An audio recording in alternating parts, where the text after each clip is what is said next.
Recording, yeah. It's interesting to hear our chats because sometimes they go into interesting places. Oftentimes they go into interesting places. Oh, I'm so Here we excited. Here we are. How are you? I knew I'd meet you. I can't wait to just meet you and give you a hug, but Oh. this is, for now, I'm just blessed. So blessed. Well, I'm an ordinary person, just like you. Yep. Just doing the work. We're Yep. just doing the work. We're doing the same thing. Yep. And yeah, I was looking at how unattractive the background. I'm in my studio downstairs and I've only just been in here a couple of weeks. So I'm looking at your lovely library and I'm thinking, I look like I'm in a warehouse or something. So what would you like to talk about? Well, first of all, I was wondering if there were maybe part of this that I could share with others. I don't mind sharing all of it, but I was wondering if there was going to be maybe a specific part where I can say, this is what a session looks like. Oh, okay. Yeah, almost like an ad, because there's so many people that are so interested in it on the conference call. Yes. And beyond, but especially on the conference call.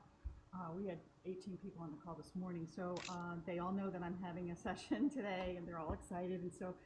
Okay, absolutely. You can share whatever you want. Okay. Good. Wonderful. Excellent. And how? I'm not sure. How it goes? Yeah. Well, you requested a session with me and Ananda, so you have something you'd like to talk about or something you'd like clarification with, or it's up to you. Some people ask personal questions, some people ask health questions, some people ask life questions, so it's really your call. You can ask whatever you like.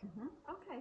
Well, I had written down a few things, and what I thought I'd do is just run through them to see what feels like, the most important. I think if I had to ask myself what the most important question would be is about my soul's journey, because I know we come in with soul amnesia and we're slowly waking up to, because we purposely came in here and forget that, it was our choice to manifest in this dimension. And so I'm wondering how close, because I know that when we leave, we sort of size up. It sounds like we size up how close we were to and what really My question for you is, why does that matter? Oh, it would give me support in knowing that I'm right on target, and that I'm not off on some tangent. But although if I had to answer it myself, I would. Yeah. You know you're doing the right thing because it feels good. It does. It feels good. I know I'm doing the right thing because it feels good. I mean, I look at the world sometimes and I look at what other people do and I look at what I'm being asked to do. And whenever I question it, I'm like, well, this is the happiest I've ever been in my life. It's the best my life has ever been going, and it's the most interesting and stimulating. So I'd say keep doing what I'm doing, Tina. Yeah, that's. And of course, you have to remember with me, I mean, I had no idea that my pursuit of A Course in Miracles was going to bring this channeling experience to me. I wasn't doing it for that reason. I had no expectation. I had really given up on the world. When I started doing the course, I was like not interested in what everyone else is doing. And I just pursued it because it made me feel better. And it was the only text that ever made sense. I'd read all the other spiritual books, and I love the Seth material. That was beautiful. And Conversations with God, I did the whole thing everyone does. But I was just doing what you're doing when this happened to me. So we never know the moment that we're going to click that last tumbler in that opens the safe, We just never know when that's going to happen. So I think it's really important, just on a personal level, to not know in some ways. I mean, obviously I'll let them answer your question, but I don't think it would have served me to know, for example, how close I was to channeling. I think I would have thought about it too much. I think I would have been worried about the implications of it and all of those things. So I think my ignorance was good. The fact that I didn't know, that I was going to have this experience. And Ananda said, you know, they couldn't tell me that I was going to channel Jesus at the beginning of this experience. I wouldn't have done it. No, that's right. So Yeah. we're ready when we're ready, you know. There's this Rajpur, Paul Tuttle, and he's up in, I think, Washington State now. He channels Jesus, and that's exactly what Jesus said. He said, if I had said, you know, that you were going to, you know, hear Jesus and share, you wouldn't have done it. So he came through as Rajpur, place of the prince first. That's Rajpur. Okay. Well, I was thinking, you know, because I'm, you know, the publisher of the Course in Miracles early edition, and yes. I have, which I have to say, I'm embarrassed to say, I have not yet read it. So please send me one, and I'll pay you for it. Oh no. I'm very, very curious because I got whatever I got the combined edition, the edited edition, and that's what I've always read. So I'm very, very curious to actually see. You know, well, I don't know why I didn't think of that before. I absolutely will do that. Yeah, because I was 20 years with the Foundation for Inner Peace too before we found this, and there is the first 5 chapters are remarkable. You know, they're so different. Have you read the text as well? The text? Nope. Oh, I gotta send you that. That's before ours, because they edited Helen and Bill. Took it down. It stood this high when, you know, the type pages. That's the text. Then they ferreted out and that's ours, and then that was later edited. So there's been some interventions in there, hey? Yeah. Exactly. So is this quite a dividing subject in the Course world? Absolutely, and that's fine because it gives us, it's all an opportunity to heal what comes up. Yeah. And we try to continue with. It just is it's an option. We're not, and some people love the Foundation for Inner Peace, and that's excellent. But we're so happy to have this option. It's just another option. That's all. But no, there's been a lot of. It's funny how things always seem to break into, you know, in this dualistic world. Separation. That's exactly what I thought when I first found out about it. I was like, oh look, there's separation again. Aren't we clever? Exactly. Something else to argue about. Exactly. And on our conference call, because we're reading the original edition, we'll have maybe some people participate who are really looking at it it's a different way of looking at it, and it's such a chance to heal. It's a chance to heal, and we just come from love. It doesn't matter, you know, that that the analysis is different. The essence of it is the same. The essence of it is very simple. Yes, exactly. If you're upset, you're off track. That's right, exactly. I mean, really, they could have written it in a much smaller book, right? If you're upset, you're off track. That's upset off track. So, you know, I hear. Okay, well, let's. No, I'll bring Ananda in. That was just my personal comment on your question, but I can bring Ananda in and let them answer that for you. But is that my question? Because okay. You know, I'm not sure. I know Helen. I hear Helen disavowed the Course. I don't believe she disavowed the Course. I think she did the Course in her own way. I have a feeling I'm very drawn to France and everything French, and so I have a feeling that my soul, my maybe side-by-side life right now is in France. I don't know, but that's just a curiosity. And it's interesting that that's where they ended up. What's that? I have a very strong connection to France as well. Wow. Yeah, I have a very strong, I mean, about the only thing on my bucket list that I have is to learn to speak French fluently before I die. I loved French in high school. That's my bucket list. Is it? Yeah, that's one of the few things. That's it. And I study, I try to study a little every day. I watch movies and put the French subtitles because I want to learn French before I pass. Isn't that interesting? That's amazing. If I go there, if we end up there, you're coming. I think you hit something on your computer then. It went quiet. Did you touch a key or something? No. I banged my desk. Oh, hang on. Okay, let's go. I was going to say, if my husband and I end up there and we have a place, you're welcome. Well, I went through Paris this year for the first time and almost made it to the south of France, but didn't quite get there. I was on the road too long and I had to come home. But it's definitely the south of France I want to go there and see what Jesus has to say about it all. We went to Paris stayed about 10 days, and I never made it to South France. I made it to North, Normandy and everything. But so I know I'll get So there. you have a question about France you'd like to ask? Well, I don't know. I'm just curious about it with the connection, but it doesn't matter. Right. The one thing, though, if I had to ask, and it doesn't matter if it doesn't get answered, but the two things in the course that I feel as though I need clarification. I try to get it, and I think I get it, and then I lose it, is the great rays and what are our creations. Those two things. I think I have it, and then it leaves me. So it's just a conundrum that I thought I'd ask.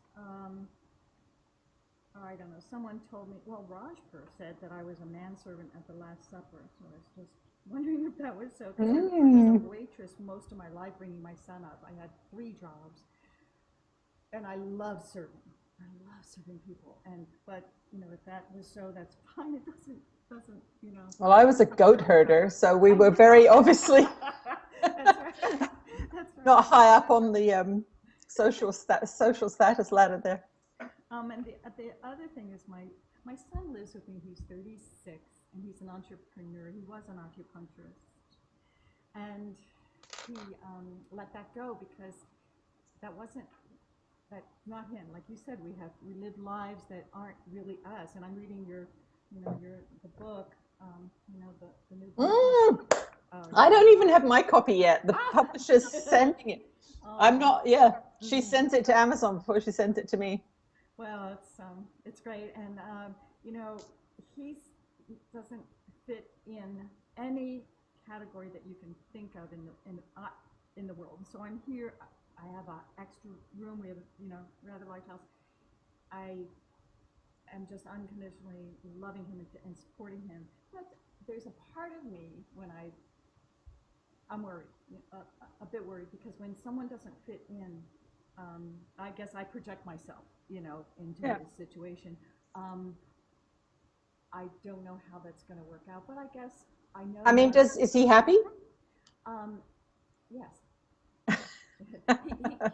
Although his daughter's in New York, and the only time I've seen him depressed was thinking that he can't see her. He's not there with her, and his wife's remarried, and they want to adopt her, and he doesn't want to release her. And so that's the only thing that I've seen cause him, depression. But other than that, he seems happy. Well, I was separated from my children for let me see. When I left my second husband, and that was when I started the course, I was actually separated from my children for quite a few years. They would come and visit me, but I was not the custodial parent, and it was actually the guilt I felt about that really kept me focused on doing the course, because every time I sort of revisited the situation, I knew I couldn't have done anything differently, and I did the right thing for all of us, but I was really riddled with guilt. And it was the extreme pain of that guilt with my children that actually kept me going back to the course, because every time I went into my consciousness, I would suffer.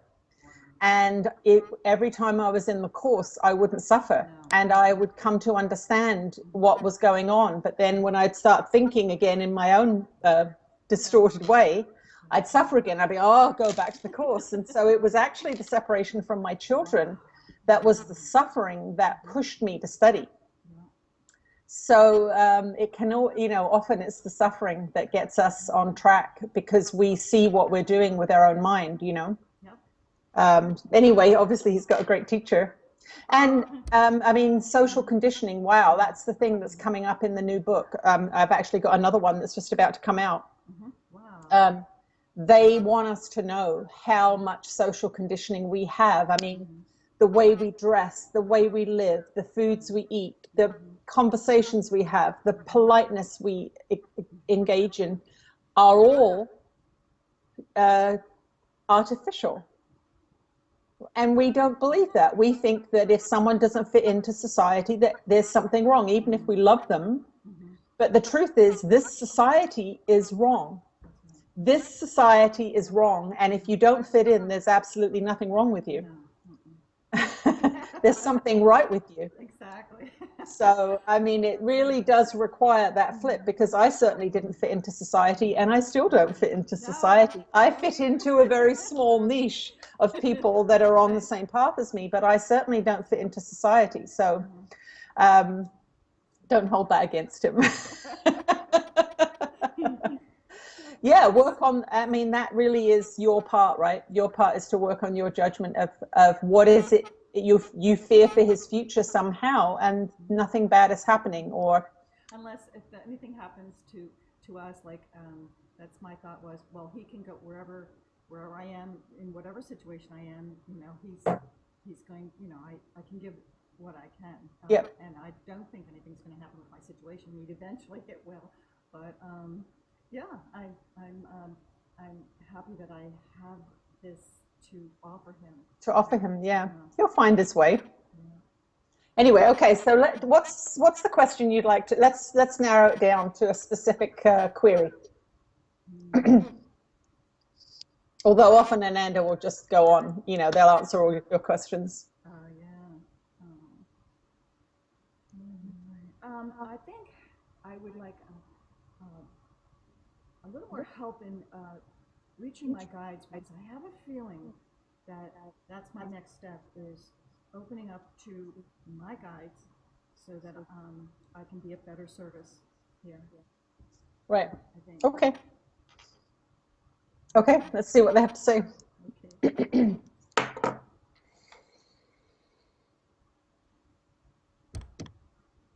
Oh, we're with you again, dear ones. We say welcome, welcome, welcome to you, of course, dear one, doing such wonderful work on the earth plane. And we want you to understand that every single thing that you need to do is right in front of you. It is right in front of you, and it is right inside you. And this is the pervasive and persistent conditioning that is part and parcel of the separation experience. The idea that you are separated from knowledge somehow, the idea that if only God would give you that last little piece of the puzzle, you would understand, that if only more would be revealed to you, then you would be able to achieve your goals. We want you to know that you are achieving your spiritual goals that you have set yourself. You are working in alignment with truth. You are still learning, however. Each one of you that is in a physical body on this earth plane is still learning. That is why you are here. And the learning has to take place in the eternal now. It has to take place as you encounter confusion, as you encounter fear, as you encounter your resistances, as you encounter your prejudices, as you encounter your concerns. Each upset is the next layer of the onion that you are working on revealing the center of. And so there are no prescriptions other than the ones that you have been given. And of course, we are very boring in that we just tell you to keep forgiving, keep addressing the upsets in your mind. Those are the things that are the next lesson for you. Now, for example, with our dear one, if we had given her the heads up on what was coming to her, and what lessons she needed to learn, she would not have learned those lessons in real time as a clear and pristine experience. She would have been bringing our information into the circumstance and would perhaps have forced herself to be more forgiving than she felt, or more adventurous than was her wont. There are many ways that extra information can contaminate your very genuine experience, and that is what this place is for. You have focused yourself. It was not done to you. You have focused yourself down into physicality so that you can experience in real time, in that three-dimensional, very, very pointed way, the truth and the untruth. Now, this is where many beings get confused when they get upset, experiencing untruth, a thought in the mind that is out of alignment with love.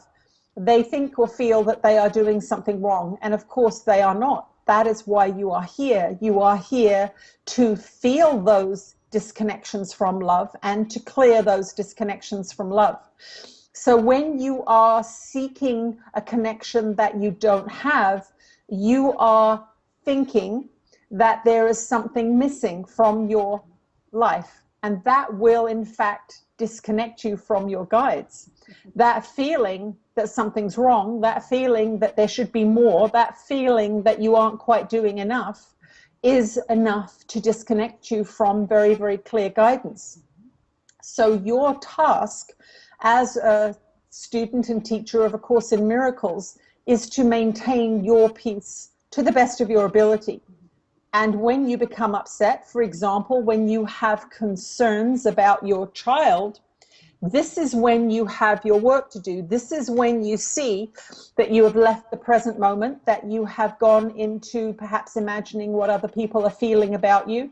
Perhaps you have gone into the future worrying about what would happen if you are unable to provide what support you are providing. You are, with that particular situation, having a very, very intense teaching, learning opportunity.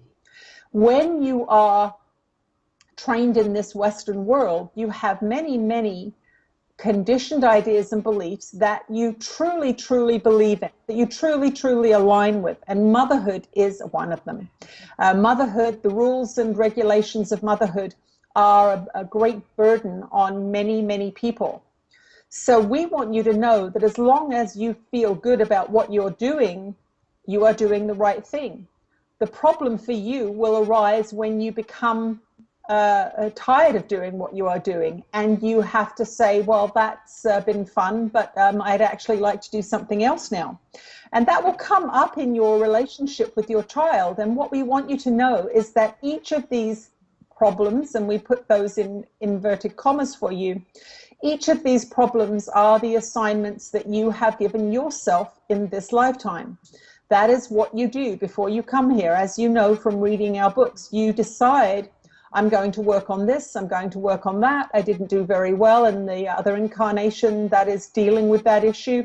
I'm going to bring it into this one as well and work on it in a different form. And that's really what multiple incarnations are doing. They are giving you the opportunity to deal with the same issue in many, many different forms from many, many different points of view.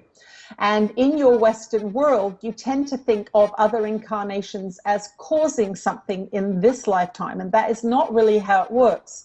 What you do is you actually send many, many aspects of the higher self out to experience a problem from many, many different facets of the same concept. So, for example, you might be exploring service work from many, many different places, from the point of view of a waiter, from the point of view of a mother, from the point of view of a priest, from the point of view as a slave.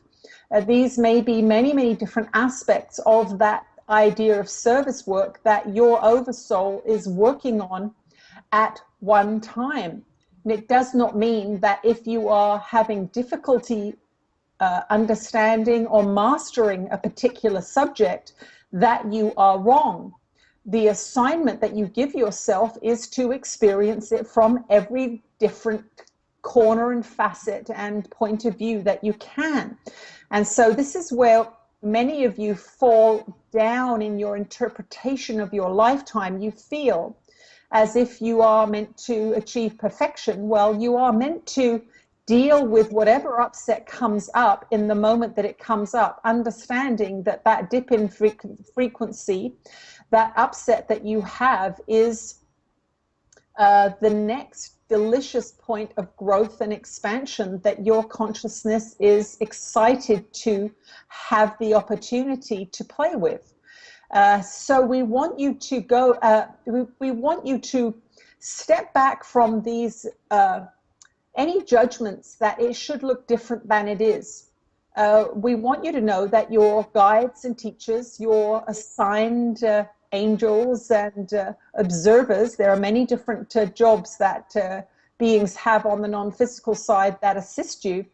are all there all the time, and they are coming in the form of dream. They are coming in the form of inspiration. They are coming in the form of a song you are humming. They are coming in the inspiration to look up into the sunlight when you are on a walk. These are some of the ways that we work with people to get their frequency up. And that is really what you want to focus on. You want to understand that any limitation that you feel, any impingement upon your freedom, any time that you are not speaking your truth, these are the places where you are interfering with communication. And that is all our dear one did, because she had quite a difficult time handling this world, and that is because of her incarnational history. It is personal to her, and each one of you has your own incarnational history that is influencing you and guiding you. And that is why it is so important for you not to judge anybody else's expression. As you know, anybody else's expression is being driven by their connection to their own inner guidance, to their own teachers and guides. And some beings are in fact taught, instructed, guided to upset the apple cart in a society where the upset apple cart upsets a lot of people. So some of the rebels, some of the misfits, some of the beings who are non-conforming in your society are very, very highly evolved beings who have come in courageously to wake you up, to shake you up, because you are far too well behaved in your society. You are far too constrained in your society. You are far too limited in your society. And because you are all trained, constrained, and limited in the same way, you think you are doing the right thing. So there are going to be a lot of upsets coming your way in your society. You are beginning to see them now. You are seeing the violence erupting. You are seeing the chaotic political system playing out with its deceptions and lies and double backing, double talking. You are beginning to see that the system is shaky, and you are going to see more and more of that. And you are best served to focus on maintaining your peace. And when you get upset, when you get frightened, when you get confused, to welcome that experience, to say, here's another piece of my puzzle. This is my job. My job is to put my puzzle together, and in that balancing and elevating process, I will tap into a new level of consciousness myself. And in that level of consciousness are the answers that I am meant to have at that frequency. You must remember, if you are in kindergarten, there is no point in giving you a grade 10 assignment. If you are in grade 10, there's no point in giving you a PhD paper to present and write. It is not possible. And this is very hard for humans who have been on the spiritual path for some time, because they feel as if they have learnt it all. But we can guarantee you that if you are in a body, and if you have concerns, and if you are pretty much living in Western society, you have a lot to learn.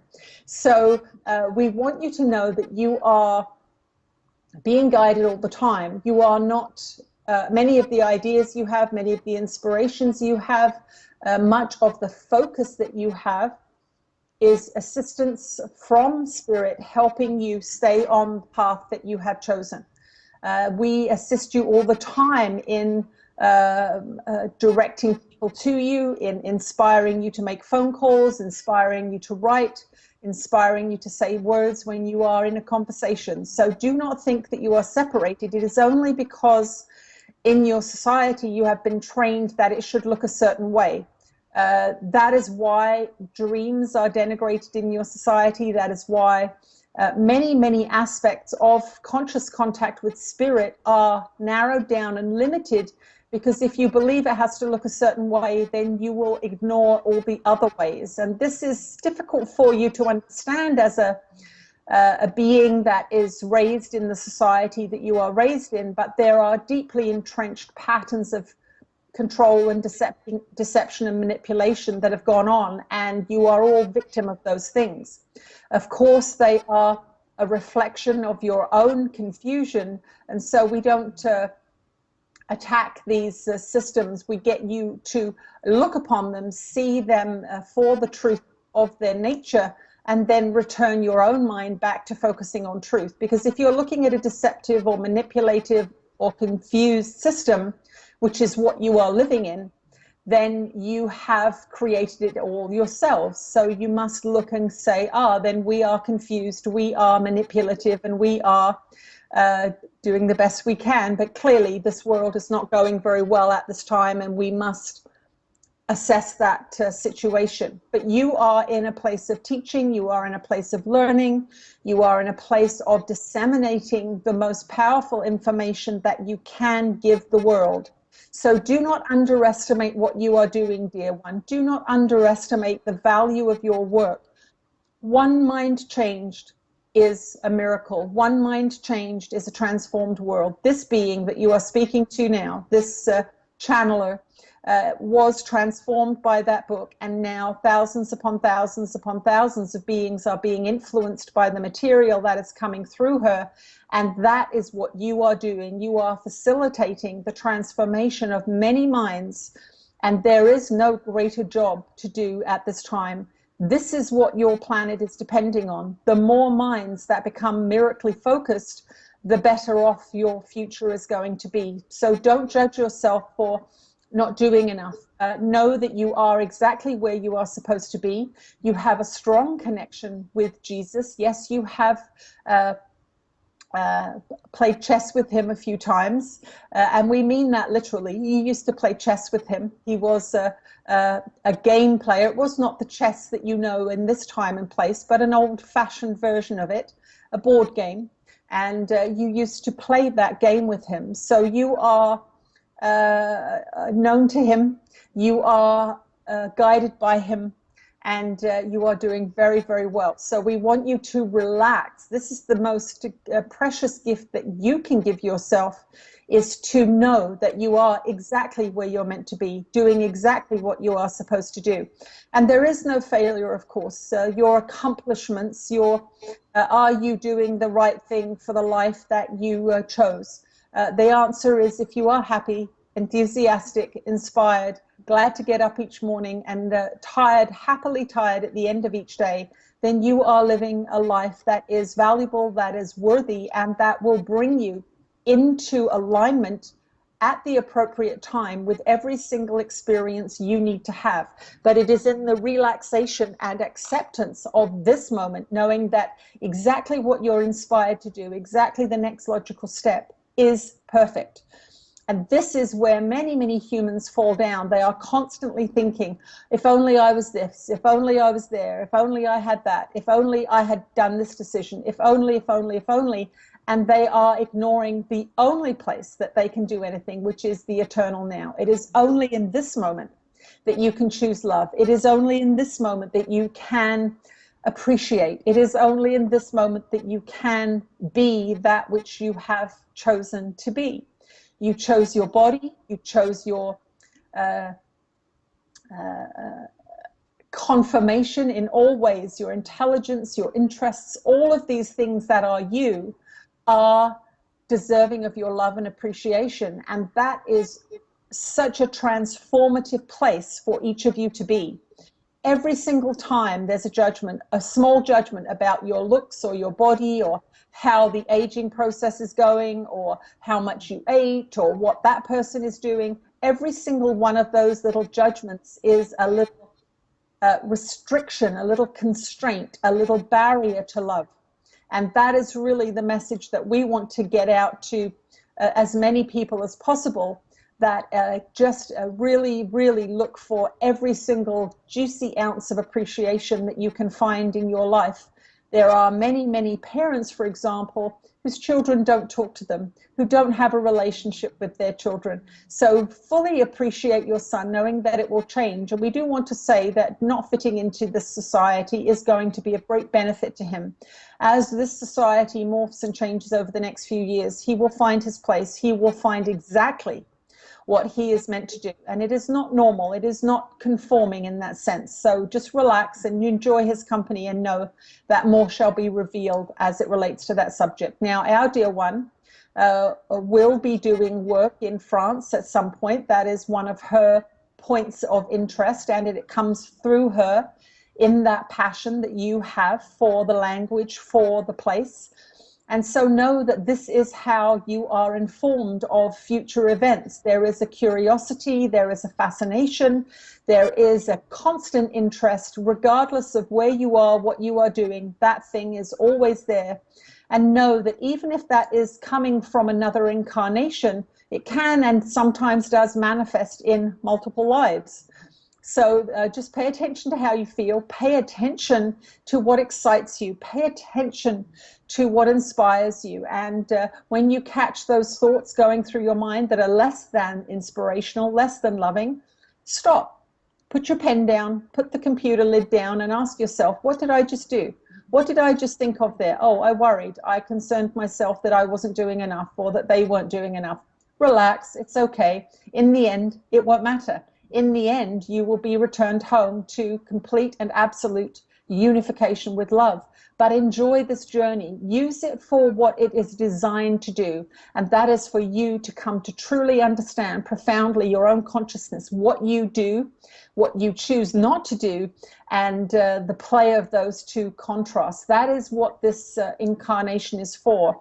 And your guidance system, of course, is clearly attuned to the correctness or the inappropriateness of your guidance system, of the thoughts, how they affect your guidance system. So become a very, very intimate understander of these queries and questions. If you don't have the answer to something that you want, if you are feeling a desire to understand more, then know that you will be led there when it is time. If it is not there, if you are not there yet, it is not yet time. You have not yet got the right toolkit to handle what it is that you want. We will take a short break and return for more conversation in a few minutes.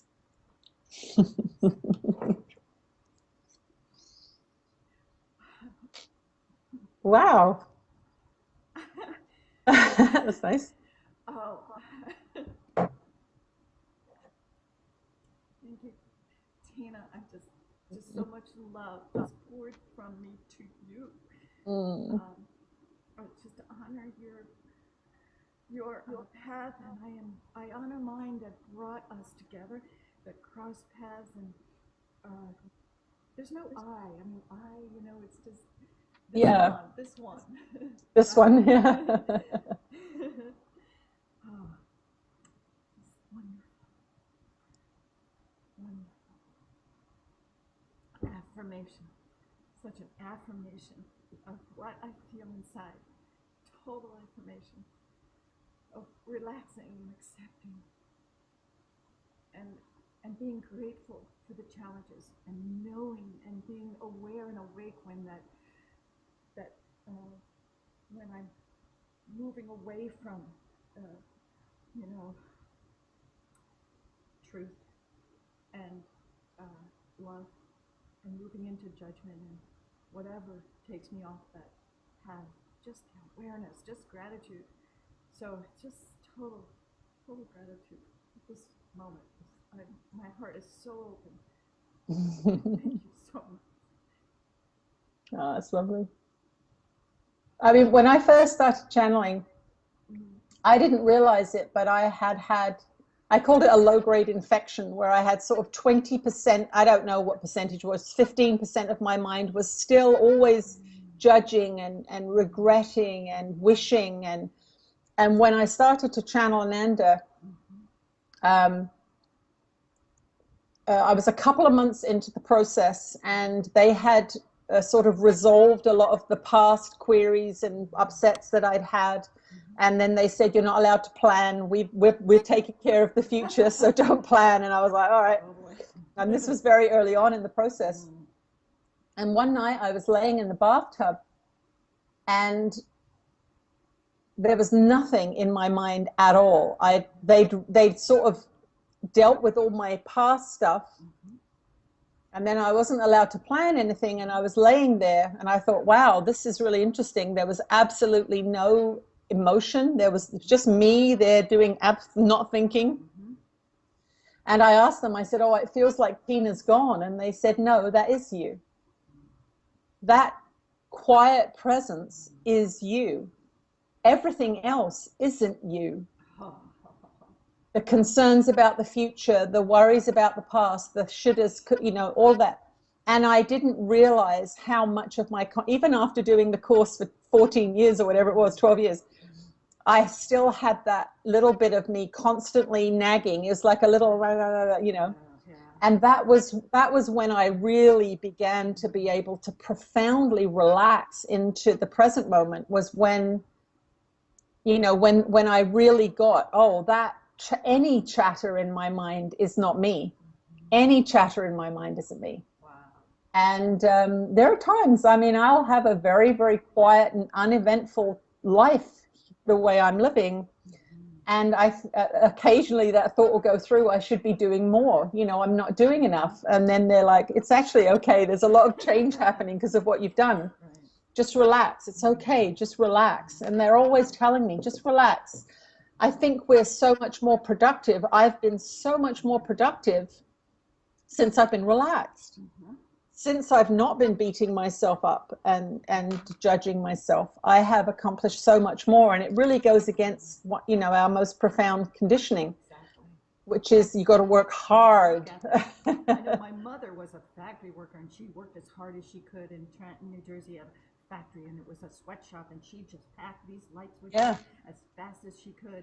And so I have a work ethic. I need to be doing something every second. I can't waste any moment. However, I've translated that into, I hope, not a should, but I'll want to, like you said, not a have to. And it still comes in, oh, I should, I have to. No. That's not it. I don't have to. In fact, there's nothing I have to do. No, you can sit on your chair for the next 30 years and do nothing and be all right. Exactly. But when you really get that, when you really, really get that, then you start to really relax. Because sometimes, as you know, if you're conditioned into a behavior, the ego can tell you, oh no, this is good. This is what we should be doing, because we're profoundly trained in it. And that was one of my first trainings as I went through the course, was I had that real thing. If I'm not doing something all the time, I'm not valuable. Yes. And that was sort of an early reconditioning thing that I went through. But it still pops up occasionally, but it makes me feel bad. So I know not to listen to it. As soon as anything pops into my head that makes me feel bad, I'm like, oh, that's not spirit. That's a conditioned idea. Let's have a look at it. Exactly. This morning, and I love what Ananda and had said about being inspired by various things, and just even looking up at the sun during a walk, or a song. And today, when I did the prayer, we have a conference call every day on the text reading, and the prayer, I was inspired to recall this. What's his name? Richard Miller, who does yoga nidra, because I teach yoga, and it was the deep relaxation, and it was, I am not a body, I have a body, I am not my feelings, I have feelings, and I am not my thoughts, I have thoughts.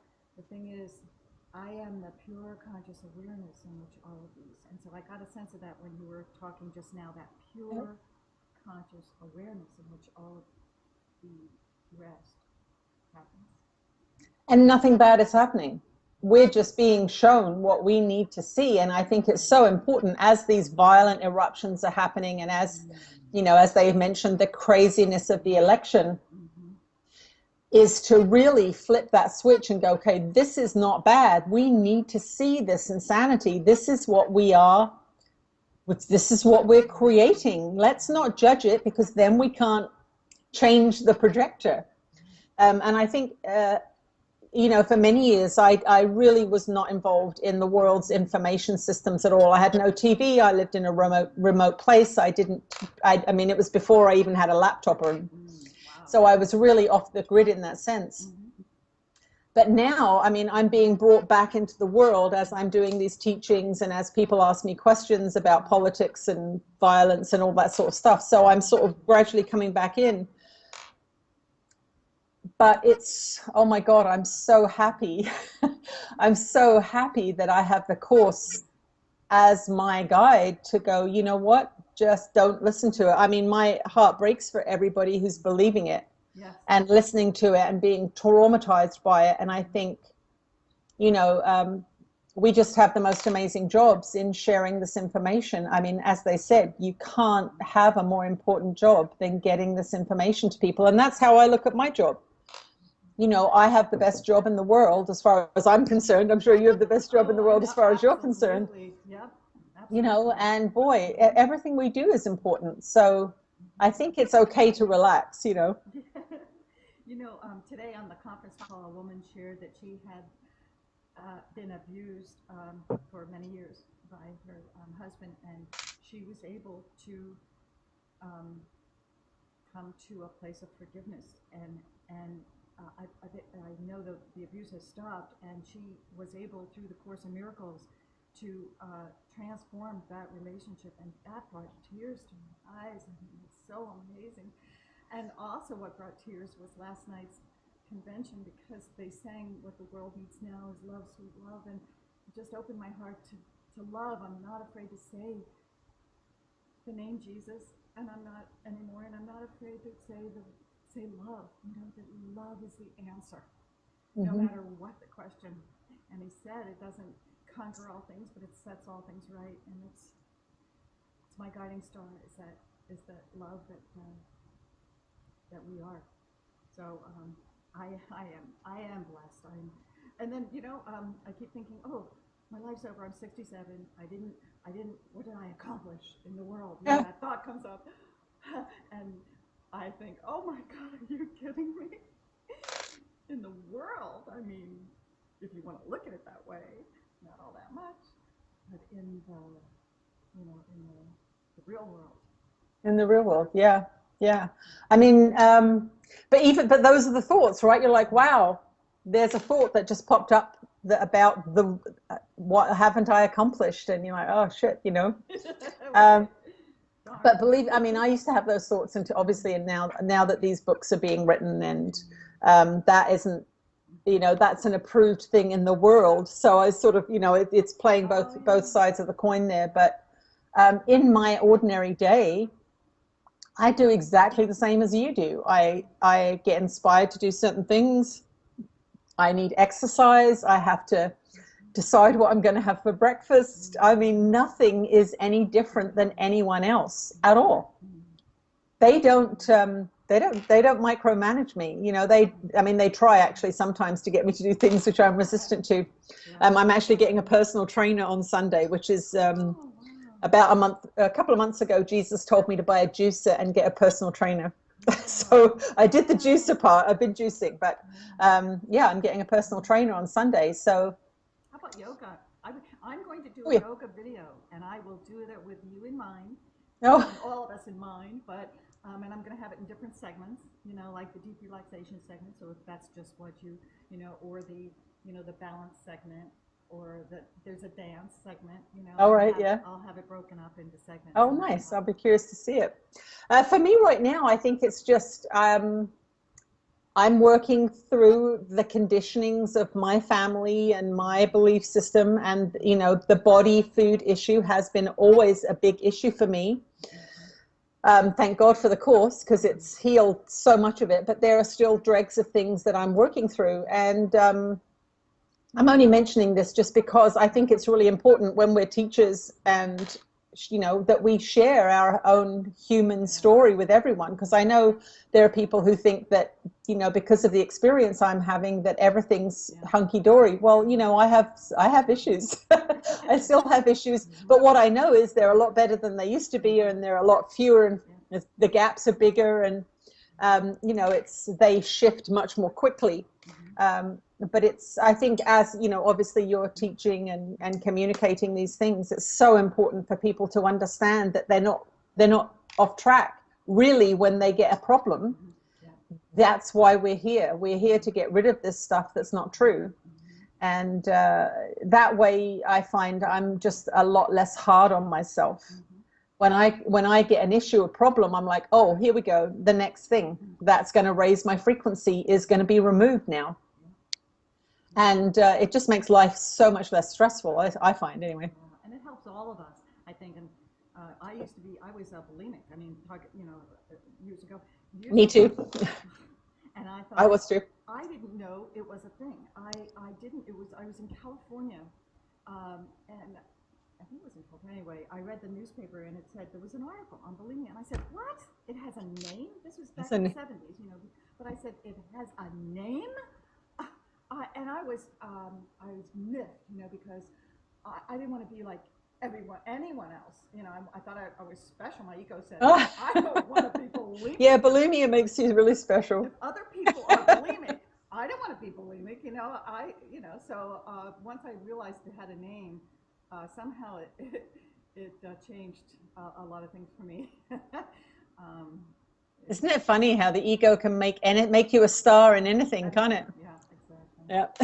But I'm glad because I can, I guess, empathize and sympathize with people who have eating disorders, And, well, that's one of the things that, in my experience, so I was suicidal. I attempted suicide when I was 17. I was bulimic and anorexic. I had an abusive first relationship.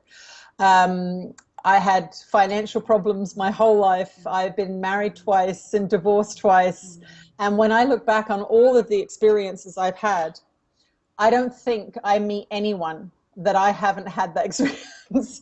And it's really interesting because, and as you're talking to people are you a counselor? You do sort of, you teach, obviously. Oh, yeah. I counsel. I'm a reverend, so that people seek me out. Right. Okay.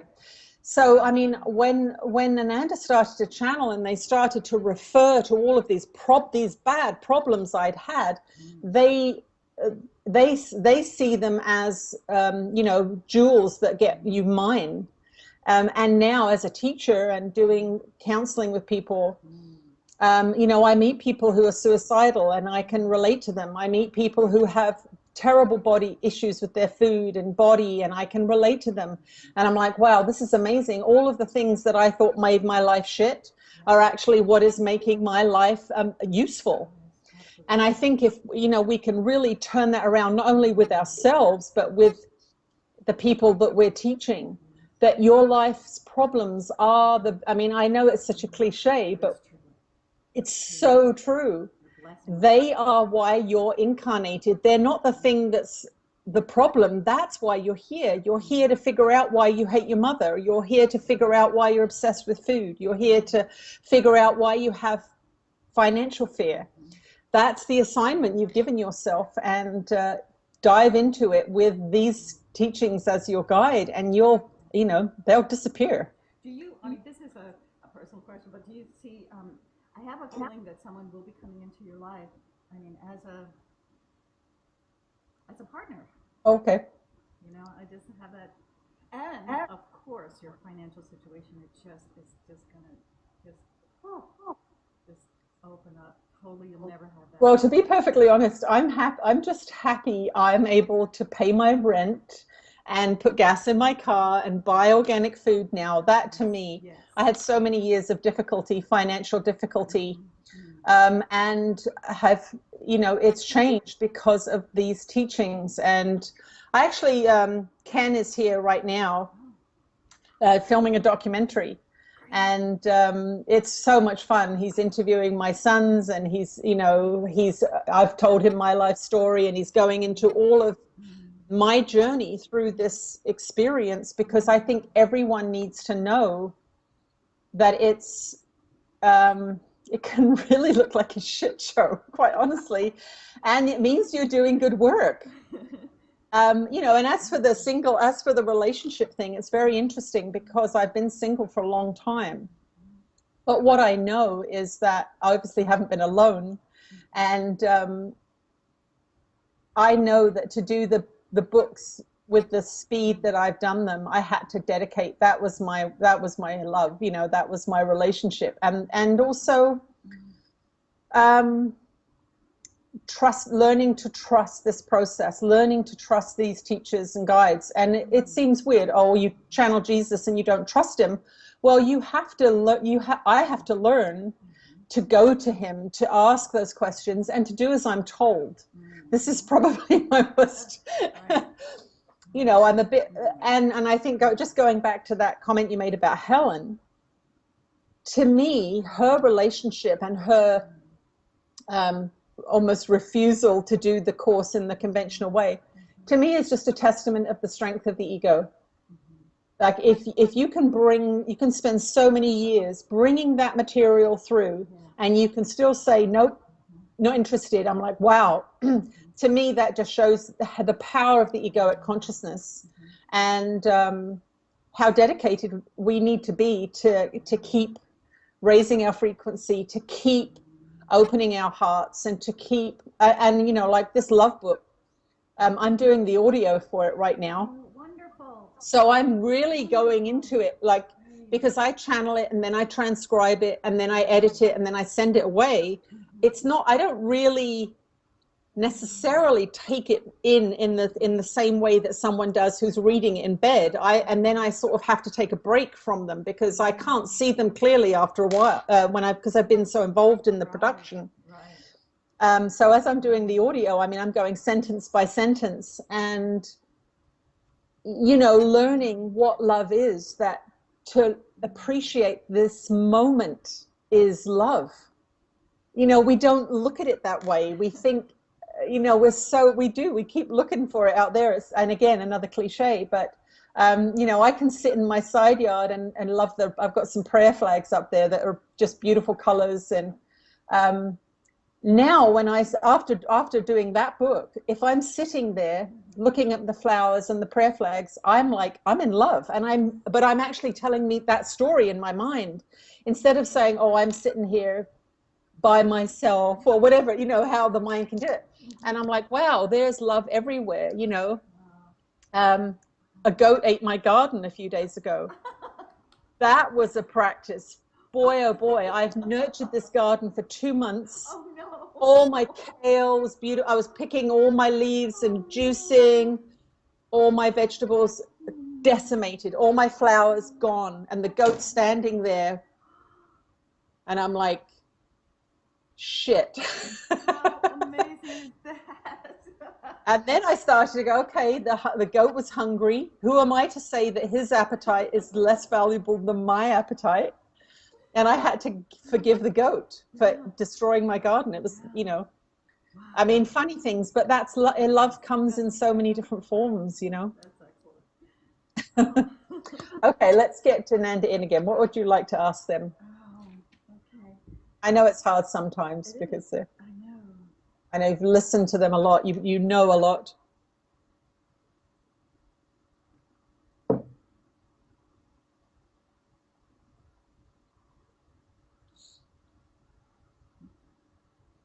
About the creations and the great rays? That's actually a really good question. Good, excellent. Okay, I would love Yeah? that. Yeah, absolutely. Okay. Love it. I believe I had those questions myself when I was studying with And us. I hear a lot of students over and over. Okay, let's see what they have to say.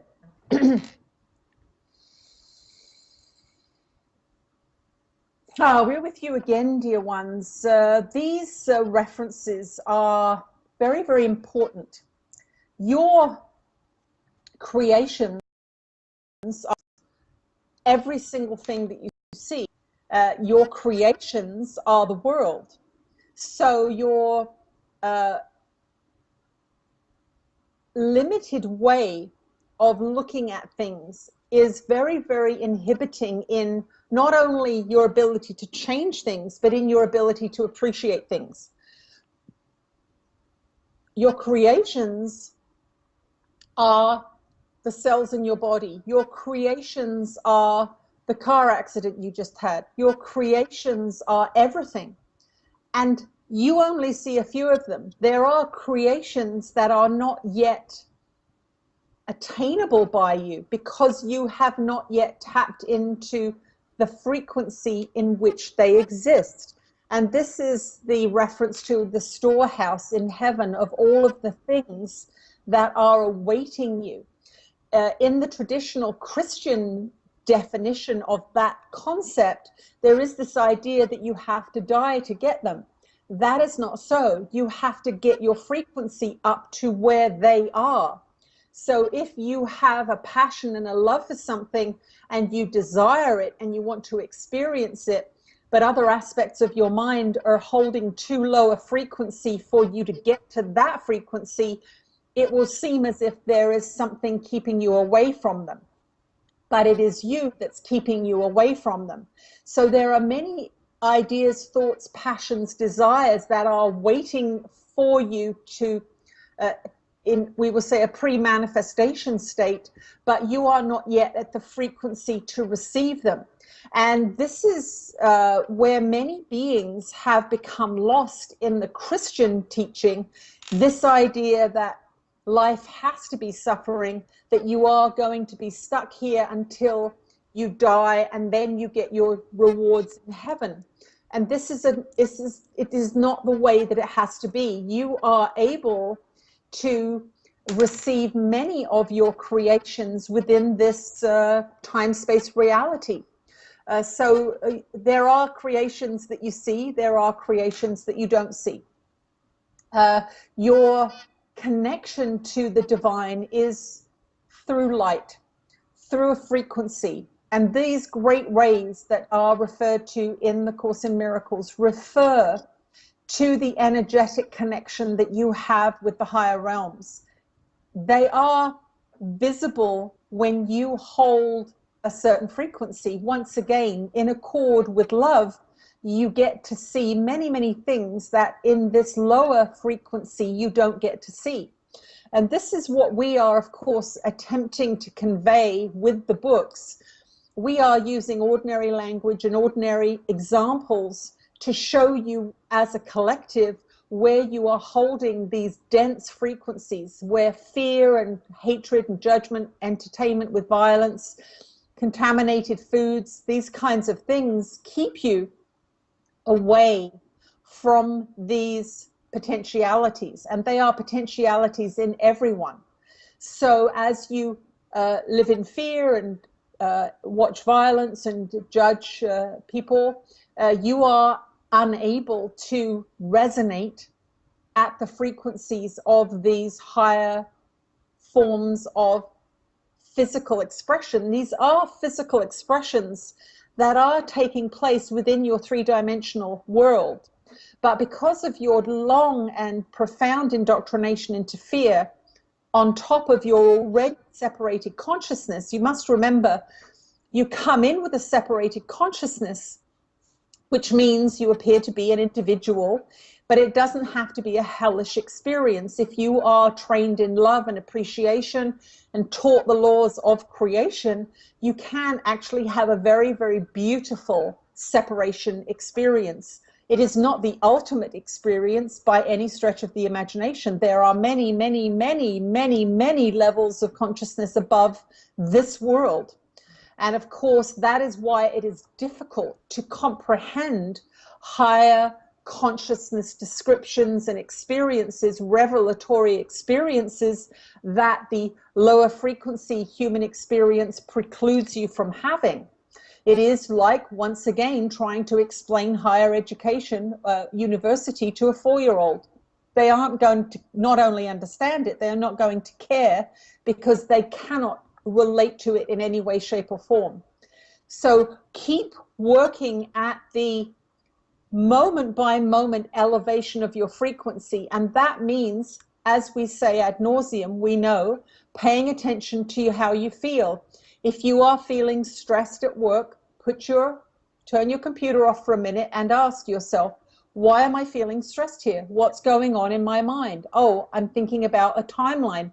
Okay, let's ditch that. Timeline's not real. If it's not done by Friday, it's not the end of the world. It's your belief in the time that's causing the anxiety, because that is not something that Spirit wants you to align with. So you're getting a no from your guidance system. Okay, if I focus, we're bringing it into ordinary terms here so you can understand some of the things that ordinary people do that keep them from seeing and experiencing these revelatory things. If you stay in this moment, you can only ever do what you can do in this moment. It doesn't matter if you're thinking about Friday or not. In actual fact, you're going to get less done the more you think about time and Friday and a schedule. So it is good to stop and ask yourself, what is it I'm doing in this moment? Because many of you believe that you have to be stressed, that you have to be upset, that you have to be under the gun to do your work. And it is not true. If you say, I'm stressed, I'm believing in time, the best thing that you can do is get up from your desk and go for a walk and say, this is my demonstration that I'm not believing in time. I'm going to take 15 minutes, stretch myself, go for a walk, look at the sun, hear some birds, have a nice glass of water, and prove to my ego that time is not of any consequence to me. I am an eternal spiritual being. And you will feel your frequency go up very, very quickly because you are aligning yourself with truth. And those are the practices.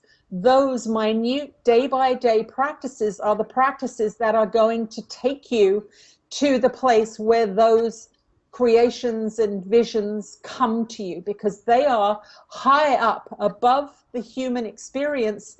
And you are, as a society, sadly, as we say, this is the range of human consciousness, and you are trained down into these lower realms. And so these higher realms seem unattainable. These higher realms seem to be so hard for you to get to.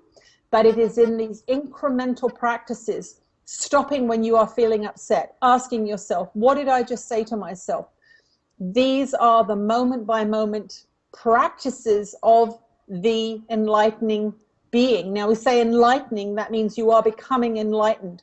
But in that moment, that is all any being does, that is of a high frequency. The second you step out of love, you feel it as if it is a physical wound.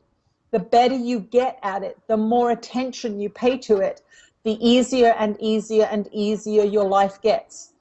It is not related to hard work. It is related to letting go. It is related to opening. It is related to understanding your own consciousness. This is how you get from the lower realms of fear and judgment and limitation to these higher realms. Now, for those of you that listen to this particular broadcast, that is what we want you to do as your spiritual practice. You take a day and you ask yourself to the minutia, what is upsetting me here? What am I feeling here? Why am I rushing in the car? Why did I slam that door? Why did I overeat? What is going on in my consciousness that is contributing to my lower frequency? And I'm not doing this just for myself. I'm doing this for the world. I'm doing this to heal this planet, because every time I go into unconsciousness, every time I go into fear, every time I believe in my limitations, and things like time and death and age are all related to these limiting beliefs you have. Trust us. You can live a very, very long time in the human body when you release resistance, when you release judgment. The body is endlessly regenerative. It is coming from spirit. You can live a very, very long time. So you have to look at that story too. Your belief in aging, your belief in the parameters within which this society tells you you have to live. These are lies. These are not true. We are bringing this information through in a format that is incremental. So these books and these messages are going to change and shift over time. As more and more people tune themselves to truth, we can bring more and more and more information to you. But as we have said, we can't bring you PhD material when you are in grade 1 or 2. It doesn't serve you. It frightens you. It overwhelms you. But trust us, you can live much longer than you are, and that is one of the most crippling beliefs of your society. So begin to look at that question. Begin to look at your birthdays, the focus on aging, the negative stories about aging. These are some of the very limiting aspects of your current society that have very, very big implications and consequences. Many of you begin to shut down decades before your even the death that you believe you might have, if you can keep acting as if you are an eternal being, which you are, which means that you never tell the story, oh, I'm going to stop at some point. You say to yourself, I will always do what I love, and when I stop loving it, I'll stop doing it. Then something else will come, and then something else will come, and I invite Spirit to inspire me moment by moment into the path that is an eternal expression of love. And you will be given those inspirations. You will be given those ideas and concepts to work on, and books to write, and all of these sorts of things. So there are many, many beliefs within the mind that are keeping you from these revelatory experiences. Now, it is important for you to understand that as a teacher in the physical material world at this time, and this is something that happens with our dear one, it is important for your consciousness to be anchored clearly and precisely where you need to do the work. And some beings want more out-of-body experiences. They want more revelatory experiences. But if you have too many of those, you lose your connection to people. You lose your connection to the work that you have chosen as your assignment in this incarnation. So know that any revelation, any vision, any kind of what you would call spiritual experience, you are having a constant spiritual experience, by the way. Your life is a constant spiritual experience. But in that traditional definition of spiritual experience, they will come at the time when they serve you. They will come at the time when they serve the work. There are beings that are in a constant state of revelation, downloading of information, and they do their work in the non-physical realms through meditation and prayer and other kinds of shamanic practices. But there are those of you that are assigned to work on the ground with humans who aren't there yet, and you must keep yourself focused in some way in their world. Otherwise, you can't relate to them. There are beings that are so connected to spirit that they can't relate to ordinary people. So know that if your designated job is relating to people who are in the world, who are struggling with ordinary problems, then that is where you are supposed to be for now. And if you can come to that place of real acceptance, knowing that you are exactly where you are supposed to be, your frequency will go up, any resistances you have will begin to dissipate, and you will get more and more and more information and inspiration and ideas and dreams, and all kinds of things will come your way. So in relaxing and releasing, that is where you get exactly what you're looking for. It is not through trying harder, it is through trying less hard. And of course, this is, again, one of the great handicaps of those trained in the Western school system. You are so focused on hard work, and you have relatives and family members that are so focused on hard work, and an entire society that is so focused on hard work that to step out of that belief system is very, very challenging. But know that it has nothing to do with your value. Your value in offering a moment of love, in offering a moment of forgiveness, in offering yourself in service to whatever is needed on your planet at this time cannot be accomplished by hard work. It is done through peaceful opening of heart and consciousness to the higher realms. And so keep on that path, and anybody who is listening to this, know that half an hour seated in a chair, offering up your consciousness for healing, opening up your heart and mind for clarification and the healing of your perception, is more valuable than 10,000 hours of hard work done in ignorance. So allow yourself a peaceful life, allow yourself space and quiet to connect to the higher realms, and you will be doing great service to your brothers and sisters on this plane at this time. We will return shortly.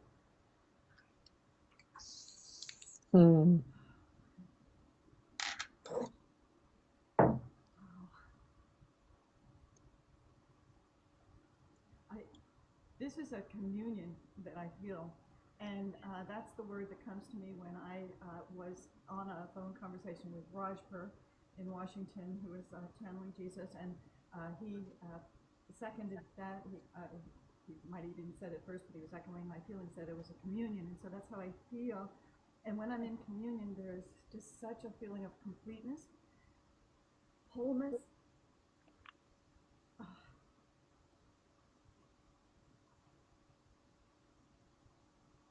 Fullness, so that's what I'm experiencing right now from this talk. I did have, I heard it said you will have the chance, because what was coming to me during the talk as well was, I was wondering about this tone in my ears. It could be called ringing in the ears, but sometimes there's two things going on. Sometimes I'm sitting down just watching TV, or maybe, and I hear this huge, and I think that's maybe tendonitis, or just this huge, really loud sound, like it's crickets, but it's really loud.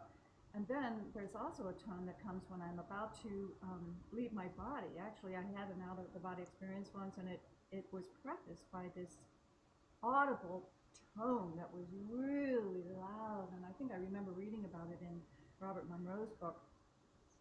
So I think that I thought I might ask one final question. Yeah, totally. That tone, both maybe the ringing in the ears, and I think I'm asking that also for someone mentioned that on our call today about the ringing in the ears. And I have a friend also who has severe tendonitis. He's such a blessed, beautiful soul. So since we're both several of us experiencing that, I thought I'd ask that question. I am too, actually. I'm getting a lot of ringing in the ears at the moment. It almost like it feels like a radio tuning or something, like a broadcast of some kind. So good, another good question.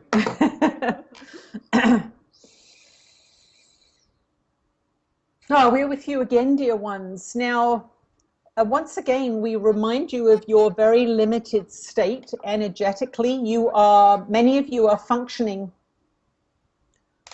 in the 20 to 25% energy level of what is your potential. Many of you are functioning at that same potential in your thinking, cognitive abilities. We work with frequency. Remember, you are a frequency interpreting device. That is what you are. And you have been underused and are being underutilized. So spirit, as you raise your frequency, will make many, many adjustments. And that is, of course, what happened when this being reached a certain frequency. We were able to then dive into the readjustment, and that is what a Kundalini awakening is. It means that you have, through your own practices, opened a door into another level of consciousness and energy and ability. And even then, however, there must be an upgrade of the system made. So when we came into contact with this being, we were able to go in with her permission. We always ask permission to readjust many of the energetic, electrical, cellular systems of her body to be able to accommodate the energy that we were going to bring through and that was going to come through in subsequent years. Now, each of you, as you are on your spiritual journey, as you are doing your prayers, as you are doing your forgiveness practices, you are adjusting your frequency. That is all you are doing. You have these words that you use that describe the process that you have become familiar with, but really all you are doing is adjusting frequency. And many of these sounds are us responding to your frequency adjustments. So these are experiences that we want you to really enjoy, and we want you to really surrender to when they happen. The same thing happens when you have what you call insomnia in your society. When many beings are involved in spiritual practice, they will be awakened in the middle of the night because they have freedom in the middle of the night. Now, the conditioned mind of the average human is not free. They get up, and as soon as they get up, the programs that have been installed in their minds start working. So Spirit will wake you up in the middle of the night to do this work because you have some clarity. There's no one asking for dinner. There's no one asking where the keys are. There's no phone calls. You have space and time and freedom to learn and to shift your consciousness a little bit. And we have more access, of course, because you are at peace. And so we want any of you that are having sleep issues to stop calling it insomnia and start calling it a space for the divine to have communication with your overly trained and cluttered minds. So that's the first thing we want to pass along here, is stop using the word insomnia and start understanding that Spirit wants you awake in the middle of the night for a couple of hours. That is one of the best access points for us with the way you are trained in your society. The other thing that we want you to understand is that the frequency adjustments of sight and sound and taste, these are all going on all the time as you practice your forgiveness practices, as you choose love instead of judgment, as you choose forgiveness instead of hatred. Your frequency shifts require a frequency shift in your body-mind complex. You must remember, as you emit the frequency that you are immersed in at this time, and that is being generated by all of the beliefs you hold, every single one of them, not just the ones you are aware of and that are active, but the old resentments, the fears about death or money loss or anything. These are setting your frequency. When you do forgiveness work, when you shift that frequency up, the body mind in which you reside must adjust itself. So any time that you choose love instead of fear, which many of you are doing several times throughout the day, you are then retuning yourself to a new frequency. Well, then we can come in as assistants and adjust the body-mind complex. We can come in and shift the electrical systems of your body-mind a little bit. We can shift your focus just a little bit. We can go in and make relatively quick adjustments. And we are doing this all the time because of where your civilization finds itself. There has been for many millennia a hands-off system at play where we have not been intervening as much as we are now. This is an intervention. Just as you watch somebody descend into alcoholism, for example, and you stand by and watch them drink more and more and more, and eventually you say that is enough. If they continue on doing what they're doing, they're going to kill themselves or somebody else. An intervention is made. Well, that is really what's happening with your society. We are making an intervention, and some of these sounds and experiences that you are having are us intervening a little more than we normally do. So unless you are in pain, don't worry about it. If you get ringing in the ears, our dear one gets a lot of ringing in her ears, and it is us tuning in, tuning up, recalibrating, and she has come to just accept it as part of this ever shifting body-mind complex in which she finds herself. So we want you to see things that way. You are trained into pathologies. You have negative names for things, insomnia, this kind of thing. We want you to know that as you pray, as you forgive, as you love, you are changing on this frequency scale, and you will get physical, mental, emotional manifestations of that. And remember, as you choose love, as you raise your frequency through the practice of forgiveness, anything that is out of accord with that frequency, that new frequency that you are setting for yourself, is going to surface because it is out of accord with the new frequency that you are holding in your body mind. So if you have a fear of something that is constantly repressed, you raise your frequency through prayer, meditation, eating better, choosing more high frequency foods. Those lower frequency beliefs are going to get triggered because this new body mind at this new frequency can't hold them. And so you may think that you are getting more negatives arising, and they are coming into your awareness. They have always been in your body-mind complex, but they have been hidden, repressed, and they have been okay because they were of a similar frequency to what you were. But now, as you are actively choosing love, raising your frequency, eating more live foods, for example, choosing not to consume drugs and alcohol, for example, these old ways of being that have been in your body-mind complex for a very long time will become visible to you. You will begin to feel them because the body-mind says, this is out of accord with this frequency that we are generating, and it must be released. And so it will come to the surface in the form of an upset. It will come to the surface in a form of a problem. It will come to the surface in a form of a friendship that is no longer serving you, or a relationship that is no longer serving you, that you're no longer in accord with.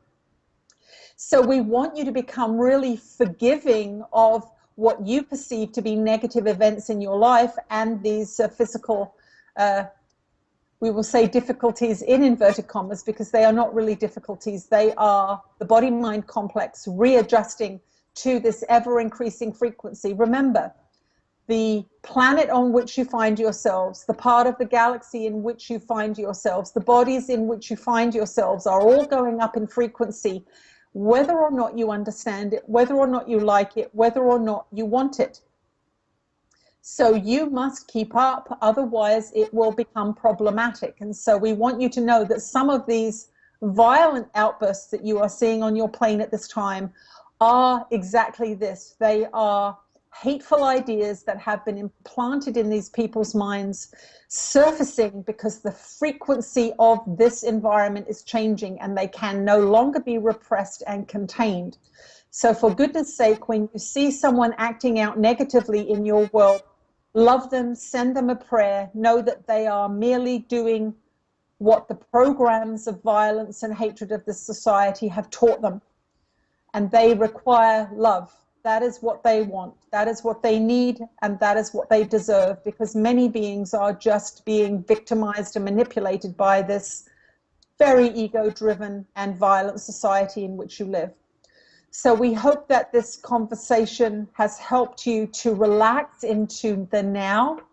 We hope that you feel good about where you are. We hope that you are able to look upon this trembling world in which you have chosen to be incarnated and understand that the systems are shifting and changing, and you are planting the seeds of the new civilization. You are creating, with the work that you are doing, the network that is going to rise to the surface once these old paradigms fail and fall, because they are going to. So know that your work is tremendously important, that the love you bring to each person is helpful, and that one mind shifted into a new frequency changes the world.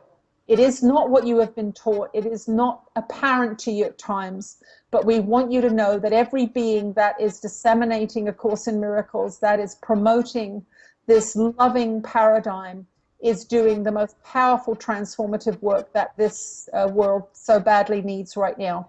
Stay out of fear, stay in love, nurture your body-mind complex, and take a look at your beliefs about aging. They will not serve you in this next few years. So begin to let go of any thoughts about the age of your body. Your body is being created in the eternal now, and it is going to hold the frequency of the thoughts that you hold in this moment. So there's some forgiveness homework for you. We have enjoyed this interaction very much, and we will speak to you again, of course, at another time. Oh, the aging program. Oh, yes. Oh. Thank you. Well, it's lovely to meet you. And now you're in your location. Omaha. You're in Omaha. Okay. Yes. So hopefully we can, it'd be lovely to arrange a workshop there, obviously. Yes. I'm up for it. So I did send something to somebody a couple of days ago in Omaha. Yep, Karen. She's in our Sims Course in Miracles Society office, and she's such an angel. She used to have an angel store. We're gonna open up and relax about it.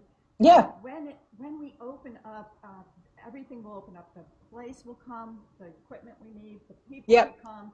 So we believe it will happen when we open up to the possibility. So we're going to. Yeah, and just have, with that information that I sent, just put that up for discussion and get people's feedback and let them express their queries and questions. And I did a series of workshops in Pennsylvania last year, and it was really good. And it doesn't have to be a huge group. You know, having 20 or 25 people is wonderful. You get to know each other, and well, you guys obviously know each other, but I get to know everybody, I guess. So yeah, just I'm under no pressure, of course. You can do it or not do it. It's okay. But I think it would be fun to come there and meet those of you that are so you know, involved in this whole distribution process. Right. Oh yeah. Okay, so our time is up. Yep. It was lovely to meet you. Lovely, and I'll be seeing you online. Oh, right. You're on the live streaming. Yeah. Yes, you are. I've seen your name on the thing. Okay. Yeah. What day is it? I don't even know. It's Thursday. Okay. Yeah. I'll see you in a couple of days. Okay. All right. Okay. And remember, it's a free one. So anyone who's not signed up. That's right. So if you've got an email, let's send it out. And Ken will be sending a link out to everyone whose email we have 24 hours before. Good. Okay. So if they can do it in the next day, then they can get on there for free. Excellent. Oh, I'll promote it. Great. Okay. Thank you, Tina. Okay. Have a great day. Bye.